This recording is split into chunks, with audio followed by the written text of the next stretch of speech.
I convinced my wife she only had a few weeks to live. She didn't react the way I expected. Okay, so before you go calling me a complete asshole, you should know my wife Stacy has pulled some seriously fucked up pranks in the past. Like last August, after my mom got hit by that 18-wheeler, she secretly signed up for ventriloquism lessons so that during the funeral she could throw her voice and yell, "Get me out of here, I'm still alive, damn it," while the pallbearers lowered the casket. Or there was the time she tricked me into thinking I'd won the lottery. That alone I might have laughed off. Except she also convinced me to call my very married asshole boss and tell him the whole department knows he fucked his secretary at the office Christmas party. So I've been looking for a little payback, you might say. Just last week, Stacy came down with a ferocious migraine, and 3 days in bed with a damp rag across her head didn't help one bit. So off to the hospital we went. From across the desk in his cramped office, Dr. Mercer said she needed a brain scan. He also suggested that in his professional opinion, we should brace ourselves for the worst. Time slowed down while we waited for the diagnosis. Adrift and forlorn, we held each other for hours on end while the seconds ticked by on the clock above the mantelpiece. Oh sure, my beloved kept a brave face, but anytime she returned from her solo walks, her eyes would be all red and puffed out. Well, this morning Dr. Mercer finally called while Stacy was at the store. He used the landline because she hadn't answered her mobile. "So what's the diagnosis?" I asked, my stomach folding itself in knots.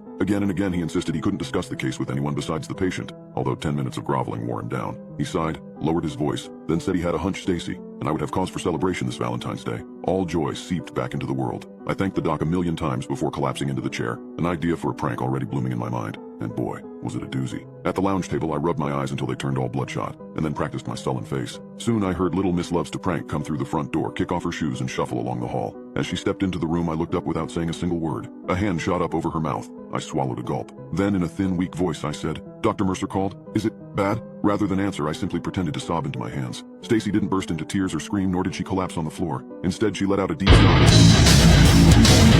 The dark wooden cabinet. She went over to it, slid open the bottom drawer, and lifted out this huge metal trunk. I stood up. "Everything okay?" The trunk had a combination lock. Once Stacy rolled the numbers into place, the latch opened with a little click. "Do you love me?" she asked over her shoulder. Still in character, I said, "Of course I love you. I'll always love you, and we're gonna get—" "Then drink this." She spun around, holding out a whiskey bottle. I craned my neck to peek inside the trunk and glimpsed a pair of handcuffs and a red bow tie before she blocked my view. "I bought it for a special occasion," she said. I stepped forward, arms outstretched. "Listen, no matter what, we're gonna get through this mess together. Just drink it," she snapped. "Please, it's important. If you love me, you'll drink it." Was this a joke? I searched her face for answers, finding none. But hell, who was I to judge? Everybody processes grief in their own individual way. "Sure, honey." I grabbed the bottle from her and took a long swig, my insides already warming. 5 seconds later, the floor rose up to meet me. Darkness swallowed the lounge and everything in it. My next memory is of the words, "I love you," drifting toward me from the end of a long tunnel. There was pressure inside my skull. I tried moving. Couldn't. My hands had been cuffed behind my back and my ankles were bound together by a length of rope. I was propped up on the sofa in a tux. Through the haze, I saw 2 Stacys orbit one another, both wearing her favorite dress, that red off-the-shoulder number. In her right hand, she had a pistol. Where did that come from?